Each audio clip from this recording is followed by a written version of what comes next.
befinde mich hier live bei der Partie TSV Buchbach gegen Spielverein Greuther Fürth. Das erste Spiel der Rückrunde, also die zweite Mannschaft von Greuther Fürth. Und gleich geht es dann da hinten los im Stadion, aber so nah an einem berühmten Bus zu stehen, sieht man auch ganz selten.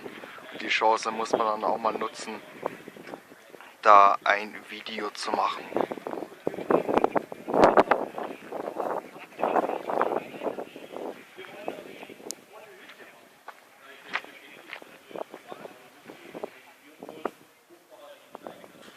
Aber es ist ein sehr schöner Bus, da kann man wirklich nichts sagen.